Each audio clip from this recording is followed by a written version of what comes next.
Hi, this is Tzvi Rosen, and today we'll be talking about fields and the field of constructible numbers. Let's get started. Okay, so these are symbols you might have seen before. They represent different types of numbers. Okay, so n, this represents the natural numbers. Usually people include 0, sometimes they exclude it, but we'll assume that 0 is one of these. So you have 0, 1, 2, 3, etc. These are the natural numbers. Okay, then we have z, and that stands for the integers. So in addition to the natural numbers, we also have negatives. So we get things like -3, -2, -1, 0, 1, 2, etc. These are the integers. I think the z comes from Zahlen in German. Then we have q, the rationals. So these are numbers of the form p over q, where p and q are, let's make it like this. This is a set builder notation. P and q are integers.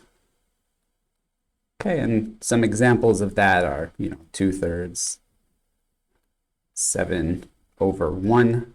That's just an integer, but useful to keep that in mind as well. -4 over 3, etc. Okay, so these are all rational numbers. And the term rational numbers comes from the fact that it's a ratio of integers. Okay, then we have r, and these are the real numbers.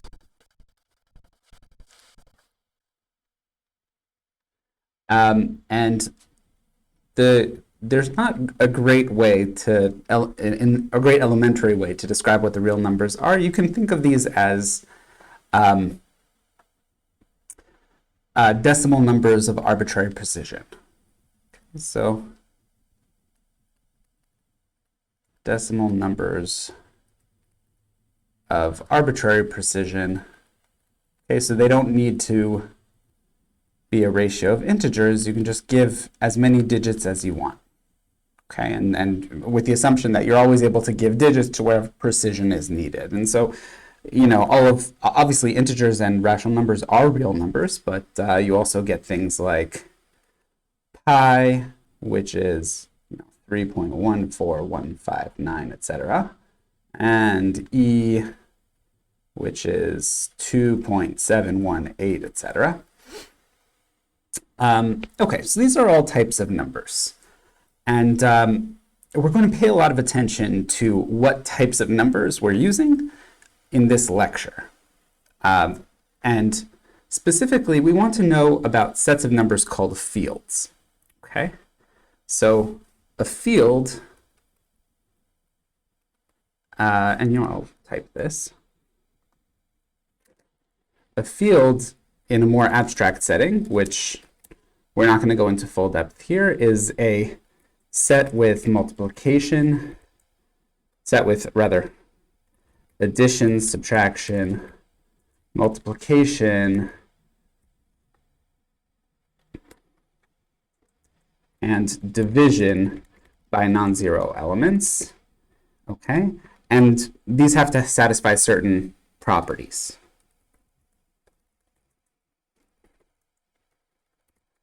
Okay. And those properties are that the addition has to be commutative and associative. You have to have an additive identity. You have to have additive inverses. Multiplication has to be associative. Division means you have multiplicative inverses. The multiplicative identity you have, i.e. 1.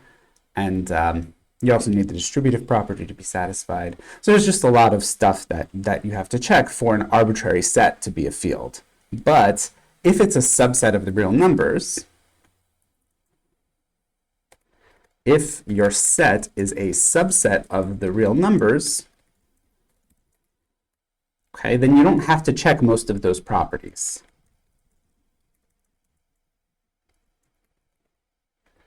Except the following. You need to check that the sum of two numbers in the set is also in the set. Okay, obviously the difference must also be there.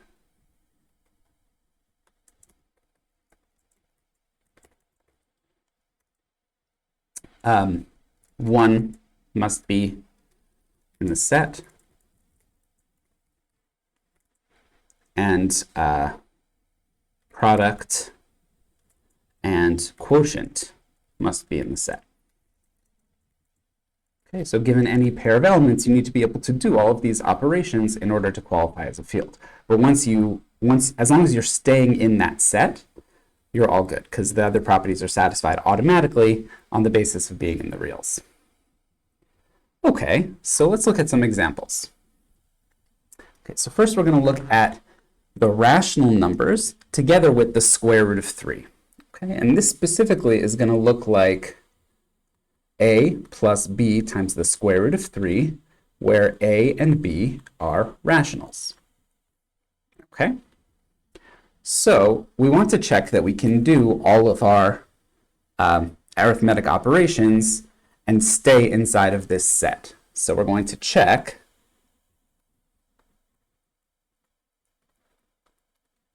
okay, so first up is addition. Okay, so if you have two numbers of this form, a plus b root 3 plus c plus d root 3, okay, that's going to be, well, we can kind of take away the parentheses and combine the rational parts and the products of square root of 3. So we have a plus c plus b plus d times the square root of 3. Okay, so just reshuffling the terms. And we know that this is rational, as is this. So we're still in the set, right? We took two numbers of the form a plus b root 3, meaning constant plus a rational plus rational times square root of 3. And when we added them together, we got another number of that form staying in the set. So this gets a check mark. Okay. Now let's try, well, subtraction. Because subtraction is the same thing as adding a negative, we're going to skip that. But let's try multiplication.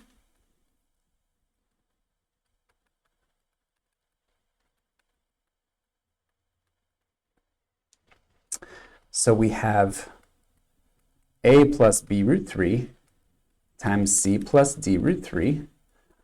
Okay, now you should be familiar with what we do here. This is classic FOIL. Now we apply FOIL, and we get, so first is AC plus AD root 3 plus BC root 3 plus B root 3 times D root 3. Since we have two square roots of 3 there, they multiply to 3, and we get 3BD. Okay, and this becomes AC plus 3BD plus AD plus BC times the square root of 3. Again, we'll notice that this term and this term, it's just product and sum of rational numbers, so they're both rational. So we have stayed in our set. Okay. And now one last thing to check is division. Okay, so let's check that out.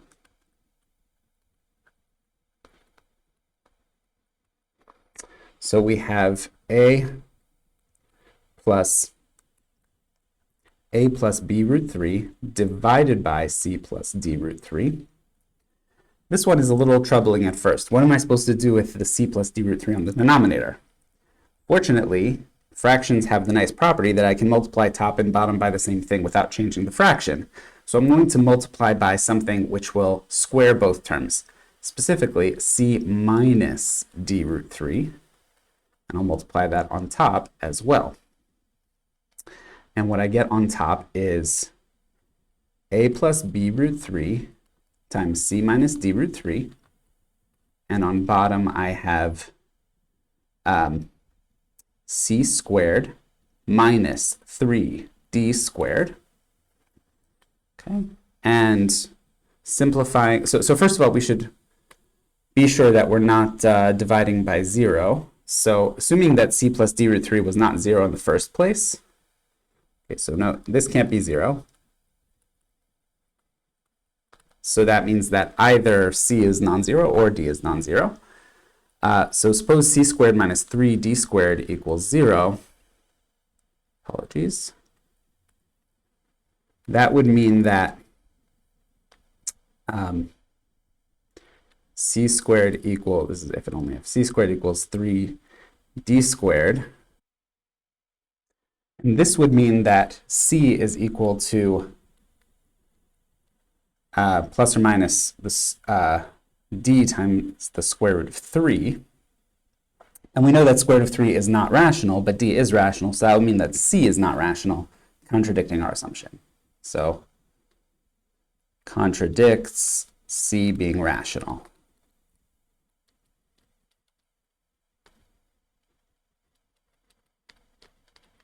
So we can conclude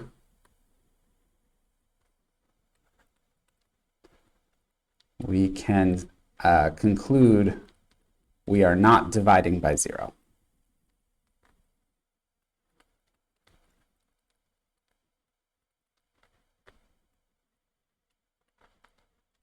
Okay. So let's carry on. So we had this term.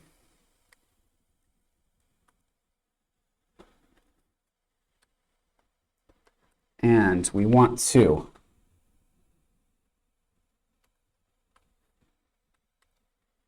simplify. So let's carry out multiplication on top. So we have AC minus AD root 3 plus BC root 3 minus 3BD. Okay, again, all divided by C squared minus 3D squared. Okay, and that gives us, this is all equal to, well, let's take all the multiples of square root of 3 and take them aside. So for the rational, we have AC minus 3BD divided by C squared minus 3D squared plus BC minus AD divided by C squared minus 3D squared. Oops. Times the square root of 3. Okay, so we have successfully gotten a rational number here and a rational number here, which tells me that dividing two numbers of this form gives me back another number of this form. So we have verified that this field is actually equal to the set A plus B root 3 for A and B rational. A and B in the rationals. Okay. Now let's consider the field Q adjoin cube root of 5. So when I have this notation Q and then in parentheses something like cube root of 5, this means the smallest field containing Q and the cube root of 5. Okay, so what do we think this will be? So perhaps this will be like the last exercise, and we'll have the set of A plus B times the cube root of 5, where A and B are rational.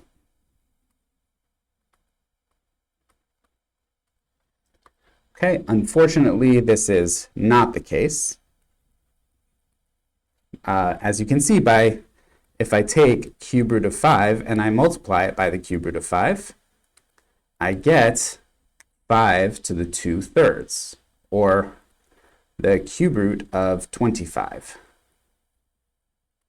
Okay, and this cannot be expressed in terms of a plus b times the cube root of 5. So not of the form a plus b cube root 5. So that means that this is not closed under multiplication, so that can't be a field as expressed. Okay, instead, what we'll take to be q adjoin cube root of 5 is going to be the following. The set of a plus b cube root of 5 plus c times the cube root of 25. Okay, and if you take that, you can verify that that actually is a field. And of course, here we mean that a, b, and c are rational. Okay. And I'll leave that to you to verify. So we've seen a couple fields now, and now we're going to consider the field of constructible numbers. Okay? And this is going to be described as the set of all possible lengths that can be constructed starting from a unit length using compass and straight edge. Okay? So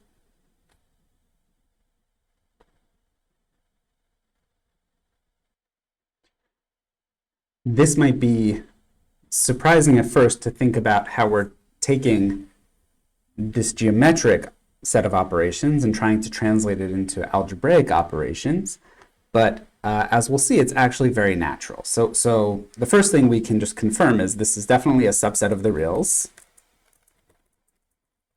Okay, because you can always just measure your length, you can approximate it up to however many digits you want.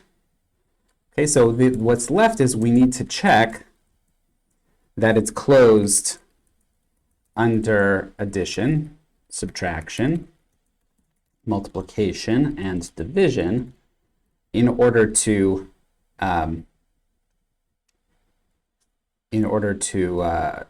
verify that it's a field. Okay, so let's see if we can do that. We'll start with addition and subtraction.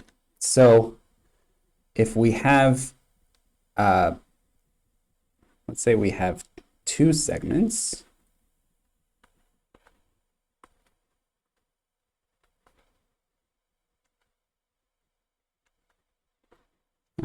Let's use different colors.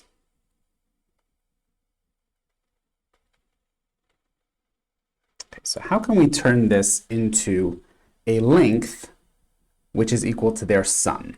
Okay, so specifically this is B and this is A. How can I get a segment of length AB? Okay, well, there's a pretty straightforward construction for moving a segment from one line, a segment from anywhere on the plane to be lying on a specific line starting at a specific point. So we're going to take this line and then put this length B on that line.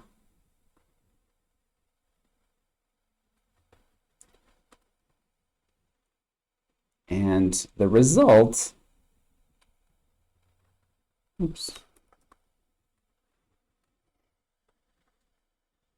the result is a segment of length A plus B. Right, so this is B, then we have A plus B. Let's move this guy out of the way. And put this here. Okay, how about A minus B? Well, I can just turn this into a circle. So let's do that. Okay, and then wherever this circle intersects the line on the other side, that gives me the value of a minus b. Okay, in this example, they're pretty close to each other, so it's not so much, but this is a minus b. Okay, you just swing it over to the other side, and that gives you, they're basically pointing in opposite directions, and that's like subtraction. Okay, so that's addition and subtraction. How about multiplication and division? Well, the key here is to use, oh, and I should just make a point here that the operations we use are, one, moving a line segment onto a line starting at a point, and two, constructing a circle. That's really it. Okay, and I guess taking intersection points. Okay, but we've essentially given ourselves addition and subtraction. Okay, how about multiplication division? Well, the key here to these operations is similar triangles. So you'll remember that when you have similar triangles, the ratio between corresponding edges is the same. Okay. Similar triangles, ratio between corresponding edges is the same. Okay. So the idea here is, let's say we have, you know, our lengths A and B.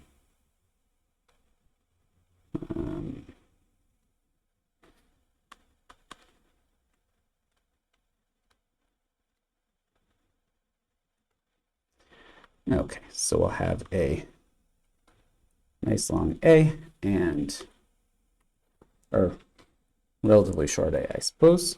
This will be our B. Let's make it a little straighter. Okay. Okay, so we want to know how to construct a segment with length AB. Well, because we assume that we're starting with a unit length, we can add that into the picture. So we're going to have a unit length. This is length 1.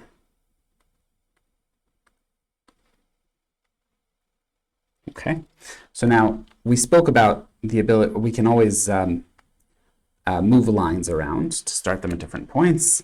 So what we're going to do is we're going to take this, okay, and then we're going to take this line, okay, and we're going to,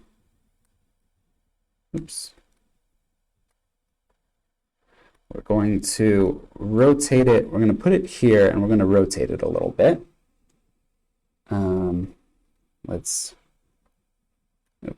How do I rotate?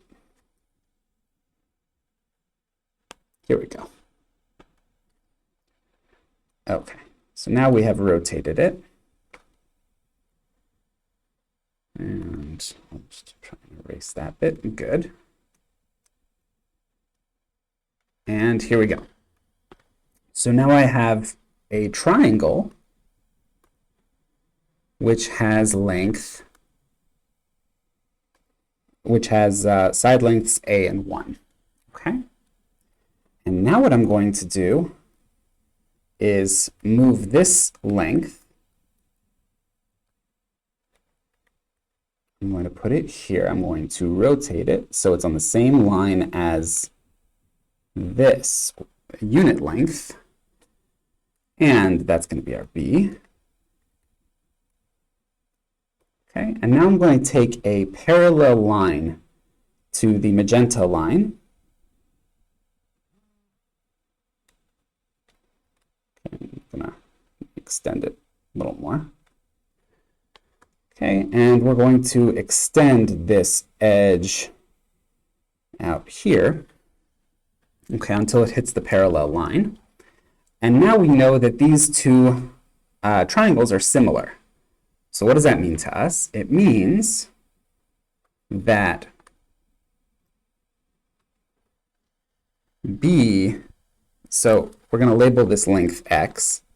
So X will be to B as A will be to 1, okay, because those are the corresponding sides of the triangle. Well, that's the same as saying that, x is equal to AB, okay? So we've constructed the line, a line segment of length AB.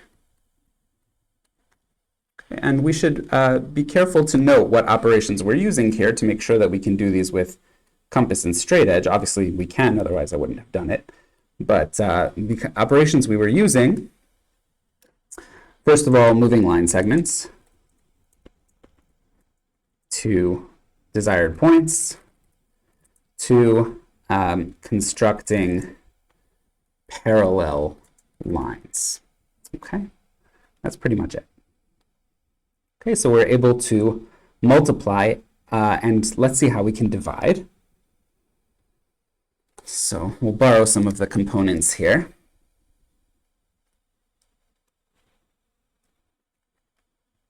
Okay, again, we're going to need our A, our 1, and our B. And here we're trying to construct something of length A divided by B.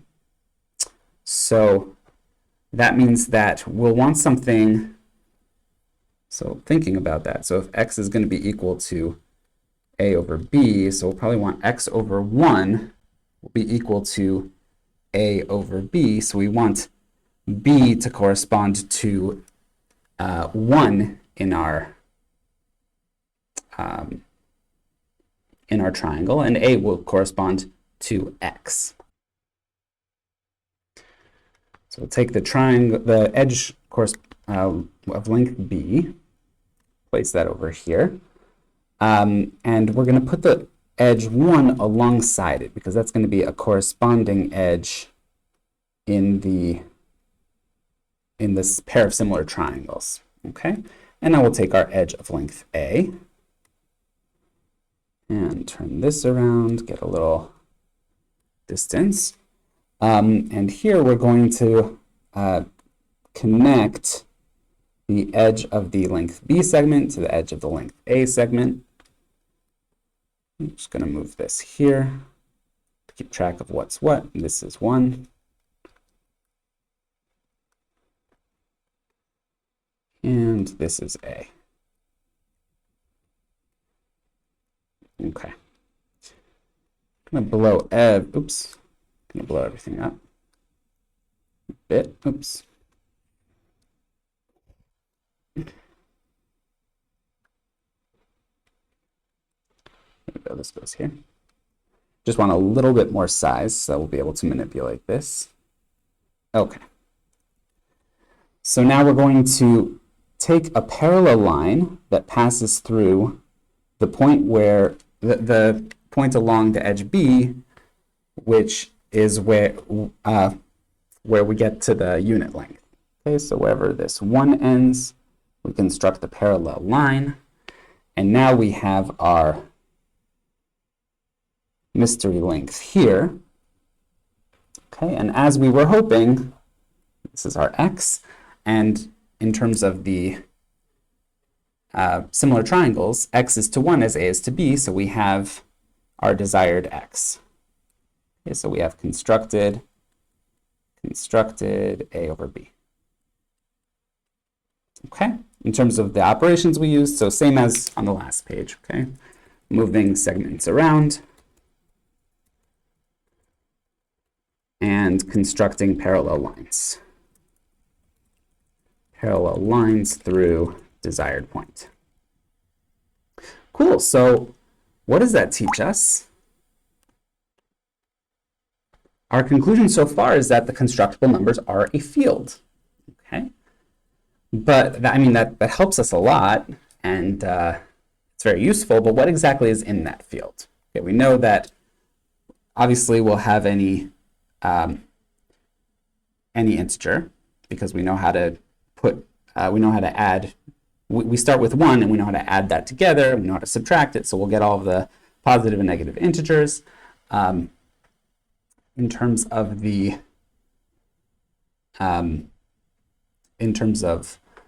rational numbers with numerator A, denominator B, we've got all of those. But what else is in there? So we know the rational numbers are in there. What else is in that field? Okay, in particular, we know that we can take square roots. Okay, so given a rational number, or really any constructible length,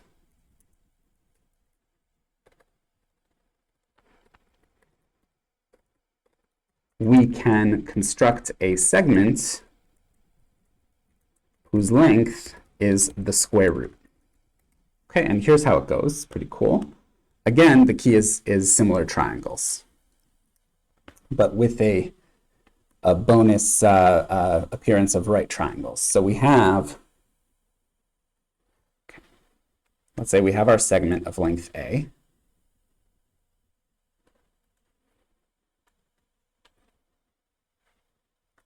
Oops.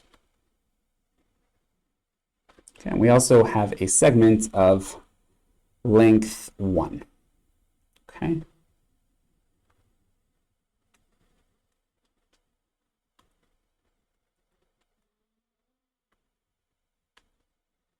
so how are we going to construct the square root of A? Okay, and it's quite nice. Basically, we construct a perpendicular line to our edge A. So we get a perpendicular line there, and move that over a tad. That's roughly perpendicular. And then we'll move our unit length to that line.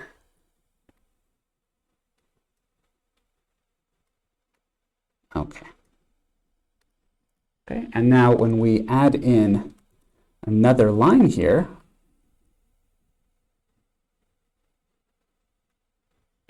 we obtain a right triangle.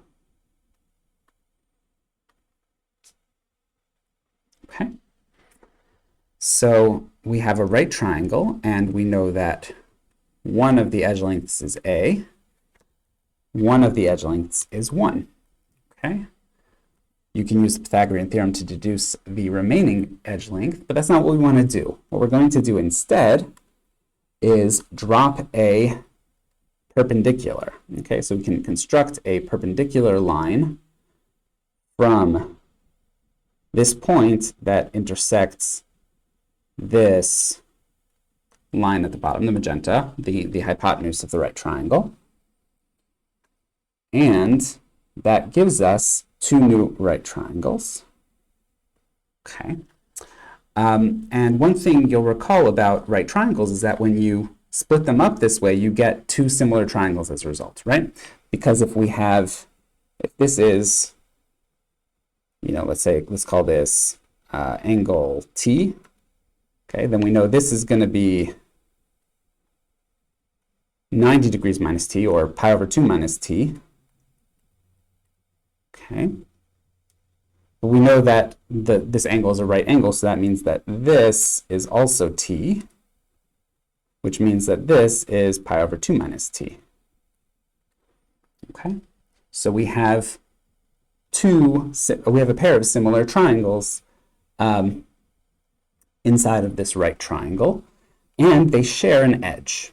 Okay, so this red edge, which we'll label X, it corresponds to the longer leg in the small triangle and the shorter leg in the long triangle. Okay, so what we deduce is A divided by X is equal to X divided by 1. Okay, and that means that X squared is equal to A.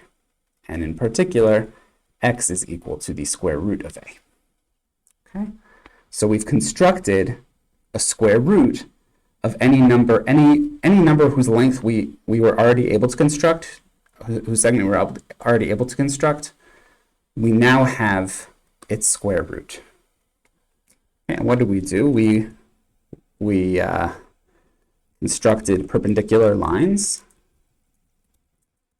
and as before, we moved segments around in the plane. Okay. And the key idea, though, was in the similar triangles. And here they were nice right triangles. Okay, so apparently in the field of constructible numbers, you can take square roots. Apologies, I had to switch spots, but let's pick up where we left off. So we're now able to take square roots in the field of constructible numbers. We saw earlier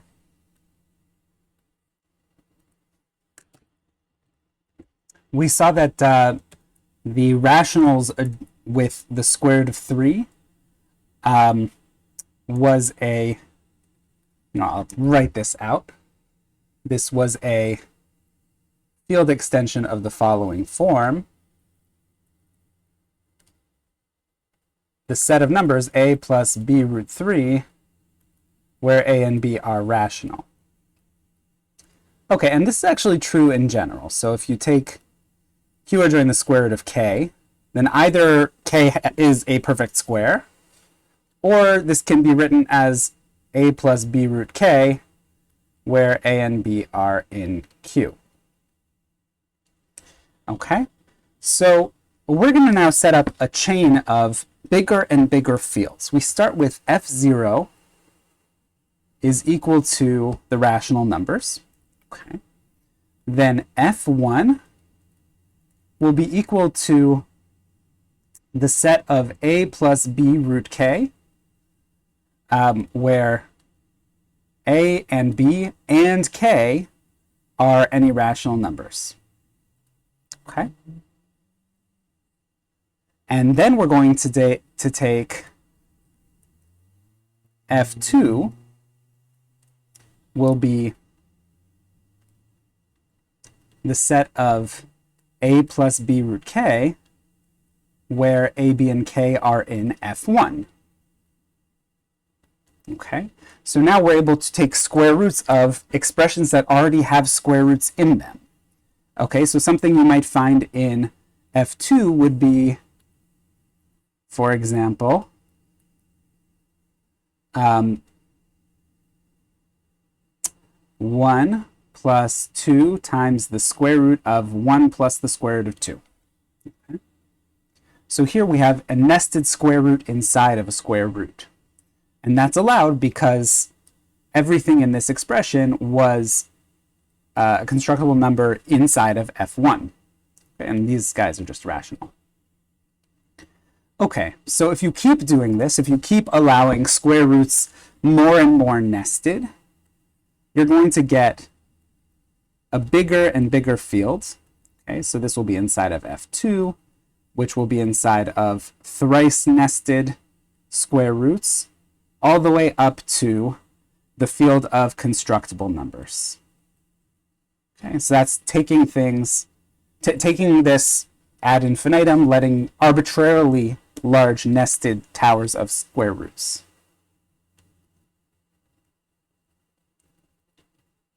Okay, and we know that this has to be at least inside of the field of constructible numbers, because we know that we're allowed to take square roots, and we know that we're allowed to do field operations, and that's all we're doing in this construction. But what if, how do we know that we can't get more stuff? How do we know we can't get stuff that doesn't involve addition, subtraction, multiplication, division, and square roots? And for that, we'll analyze the geometry. So can we get anything else? Well, we know that this is defined as being the numbers constructible as, and I'll use typing tool, as the lengths constructible by straight edge and compass.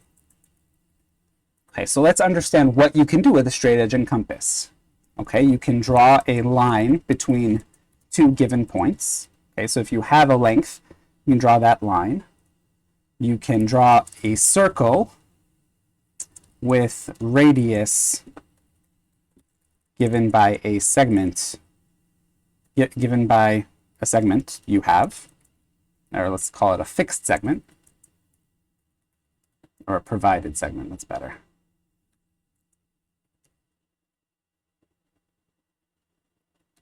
Okay? And you can intersect things. Take the intersection points of lines, circles, or lines and circles. Okay, but that's really it, okay? So there's not much else you can do with straight edge and compass. And the fact that we have that constraint of what we can do with straight edge and compass tells us that we've actually already described everything we can do. Okay, well, let's make this more explicit. First, let's answer what types of numbers appear in line equations. Suppose we have a line formed by 2 points with rational coordinates. What types of numbers appear as coefficients in the line equation? So we have, let's say we have AB and CD. Okay. Let's make this a little bit more of an interesting line. Well, we know the slope equation for a line, so we have y equals mx plus b. Okay, and we know m will be rise over run, so that's going to be d minus b over c minus a times x, plus b will be the y-intercepts. When x equals 0, we should get, so well, let's plug in, if we have c, or rather d equals c plus b, then that, or shoot, let's call our missing number z. Okay, so then we'll solve for z and get z equals d minus b over c minus a c, which will be the same as, so let's give ourselves a bit of space. So this will be dc minus dA minus dc plus bc, c minus a, and canceling things we can cancel, we get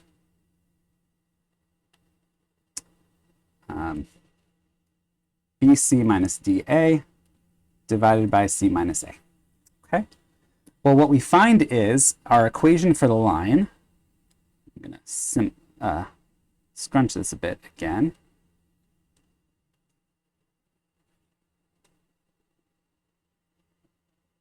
Ooh, pardon me.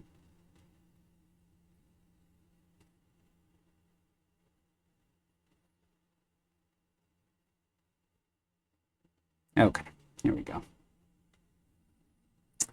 So the equation for the line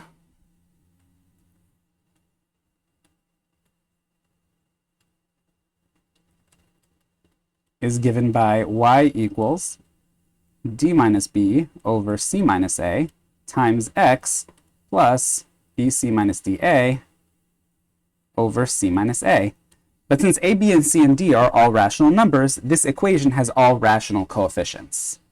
Okay, so these are all rational. Okay.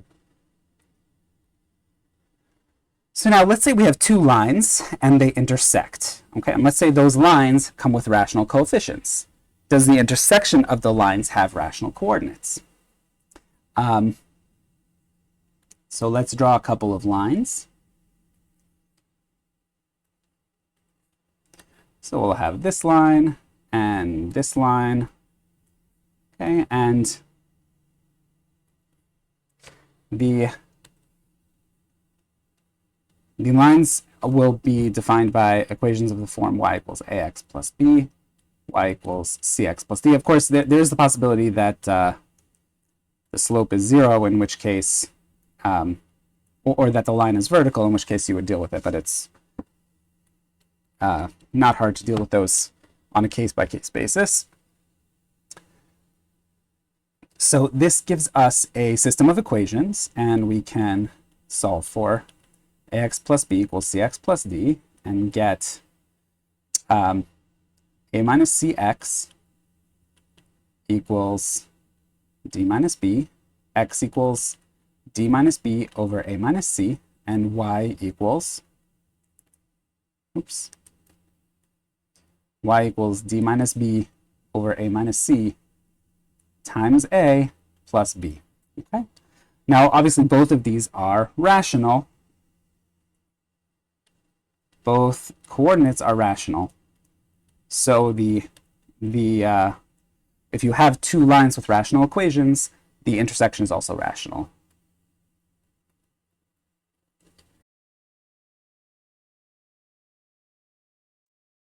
Next up, we have circle and line. Suppose we have a circle C whose center has rational coordinates and with rational radius. Suppose we have a line L whose equation has rational coordinates. Well, the intersection point or points have rational coordinates. And this is a computation that we did something similar to last time. And the key here is to, again, just express things as a system of equations. We have the circle equation, looks like x minus h squared plus y minus k squared equals r squared. And we have the line, which looks like y equals ax plus b.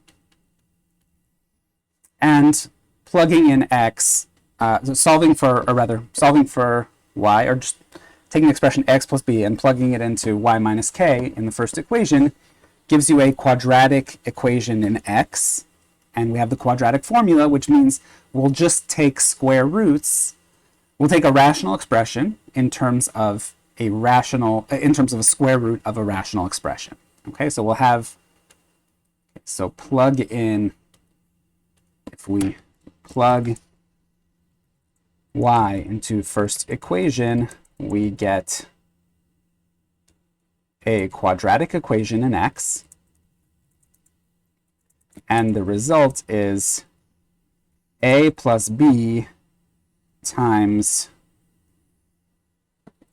and the result is, I'll write this out by hand, a plus b times the square root of c, where a, b, and c are rational. Okay, just rational expressions in terms of what the numbers we had in the equations, h, k, r, a, and b. Oh, I should use a different one then.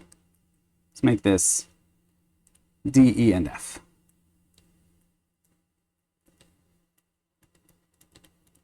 Okay. How about circle meeting circle? Yeah, we also saw this last time, that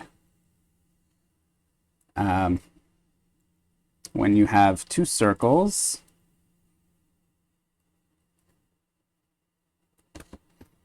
the result, okay, so circle 1,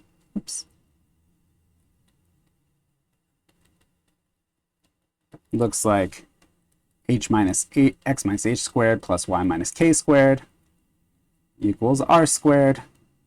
And circle 2 looks similar but slightly different. X minus, let's call it j squared plus y minus l squared equals s squared.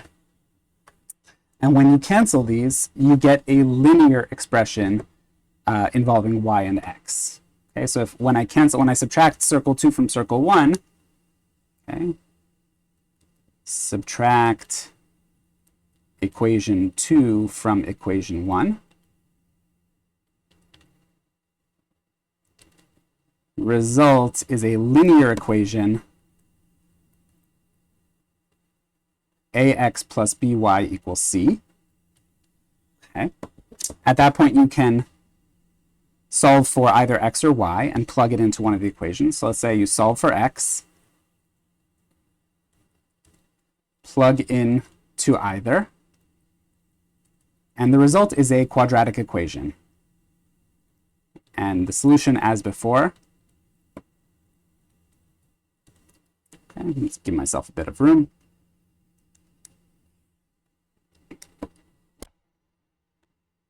Oops.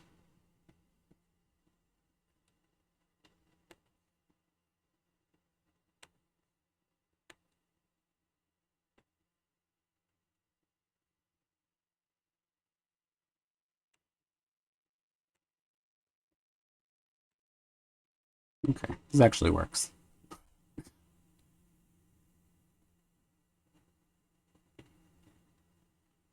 Okay.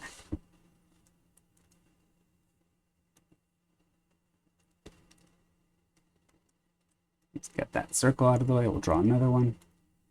Good as new. Okay. So the result is quadratic. So again, the solution is quadratic.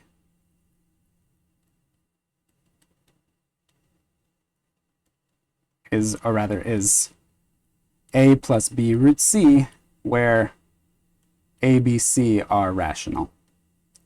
Okay, and I've been describing all of these as being rational, but the same would be true if we were talking about elements of fk. All right, then it would be a plus b root c, where a, b, and c are elements of fk in terms of having k nested square roots. And so then the new element would appear in fk plus 1. So it would show up in that tower of field extensions that we were talking about before.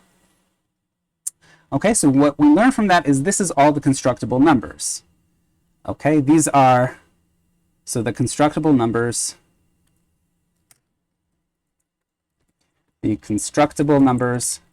are those that you can build a step at a time using addition, subtraction, multiplication, division, and square roots.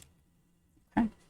Which is pretty cool to consider, and gives us a lot of information about the numbers that you can build using these tools. And we'll talk about applications of that next time around. Thanks so much for your attention.